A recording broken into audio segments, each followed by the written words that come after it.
What's up guys, Maxim here, back again with another Academy FM video, and in this tutorial I'll be going over the differences and different choices and mindsets you should have while mixing with EQ and mastering with EQ.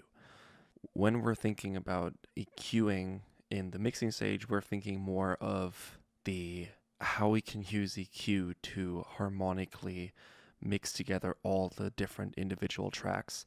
Whereas in mastering, we're thinking more about, okay, we've got hopefully at least a decent sounding mix here, and now all we're trying to do is with one EQ on all the different tracks together, we're trying to just help these come together a bit more and fix it as a whole and not focus on the individual tracks working together. And this is a different mindset that you have to take while approaching these two different processes, because on one end, EQing in mixing can be a lot more drastic, and two, you also have to make sure that when you're applying these different EQ types, you're not just focusing on the singular sounds itself, but as a whole, how everything is fitting together with the next other instrument.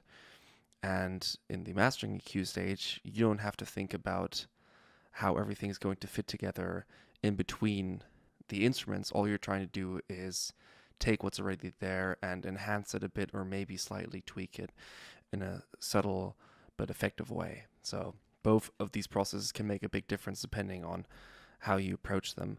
But just to start things off, I'm going to go ahead and play you this quick little sample and compared one to how it was originally, so you can see what just a bit of smart compression and EQ, as well as both in the mixing and in the mix bus, can do to enhance the track. And then I'm going to just play the mix without the bus chain here, so you can see how much of an effect compression and EQ in the mixing, the master chain, can have on a mix as well. So let's just go ahead and play it how it is now.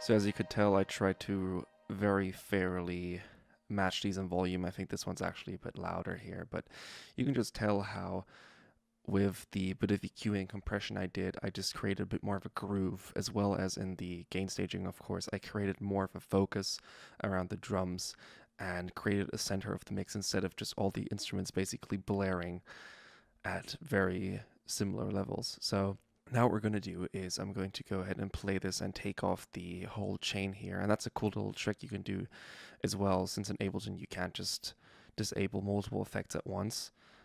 Go ahead and just group all of the effects you have, and then you can just disable them all at once to really get that final results. And then here again, I also tried to make sure that I'm not limiting too much, so the gain staging is still somewhat accurate, and you can really just tell how the EQ is affecting this final product here. So let's take a listen to that.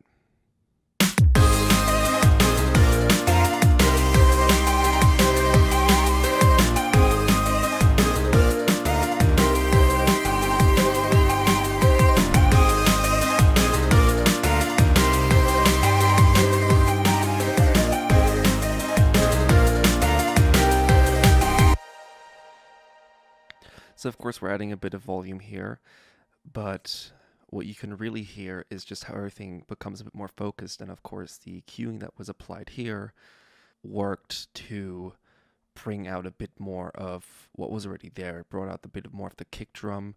It also helped just glue everything together. And that's really the difference.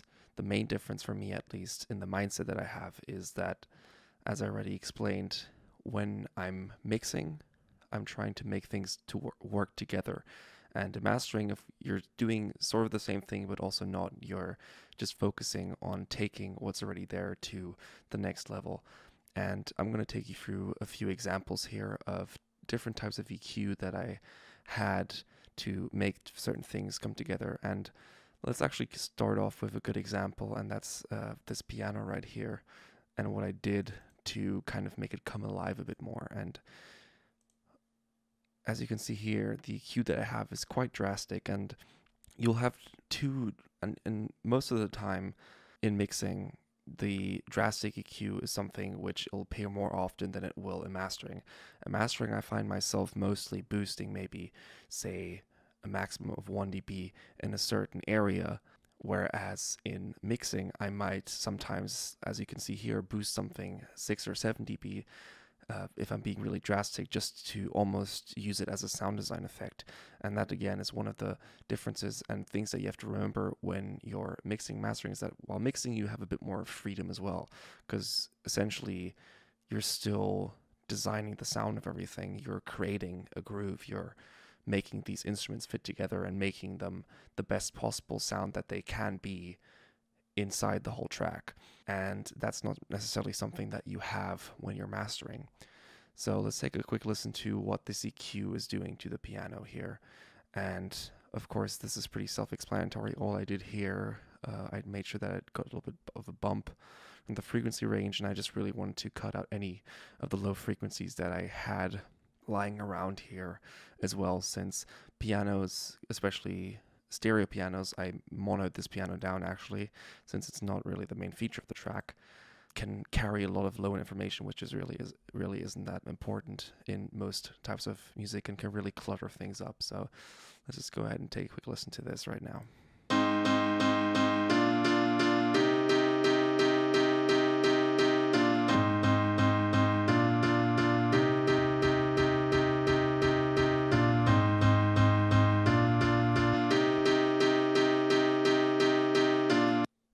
So you can really tell how just this one EQ is really changing the sound of the piano a lot. And of course, I didn't do this individually. In the context of what was going on before, I mixed it in a way where I felt like, at least to my ears, it was working better in the context, and I didn't have to push its level too much. I was basically boosting certain frequencies so it would help cut through the rest of the mix a bit more without having to drive it too much in volume. Let's actually look at another example here as well in the bass, where I'm taking out a bit of the low end in it to make some space for the kick drum to cut through more. And also the way this EQ curve works is that it's kind of boosting it at a bit of a peak at around 100 hertz. And I'm just subtly making it cut through more in a different range, whereas I'm leaving more space for the kick. So let's go ahead and play this right now. Let's actually go ahead and also play the kick drum with it, and then compare the kick drum with the bass EQ off, how it's cutting through, whereas when I have it on. So let's go ahead and play that.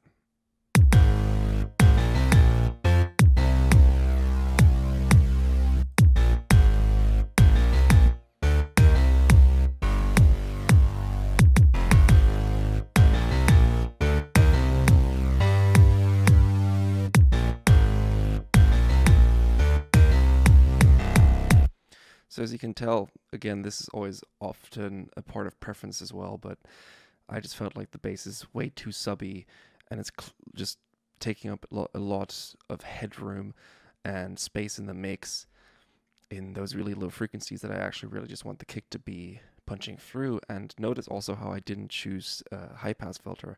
I chose to just shelf it, since I don't want it to be too invasive.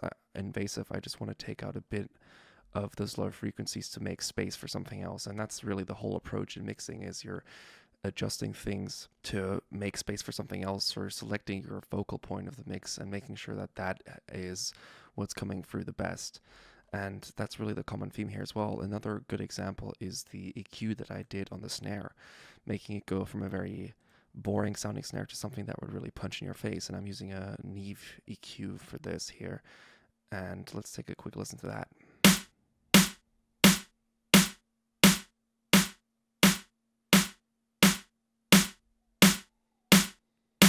So as you can see, I made sure that I volume matched everything, but in the context of the mix, this little bit of EQ here is really helping the snare come through. Let's actually go ahead and take a quick listen to that and A/B that.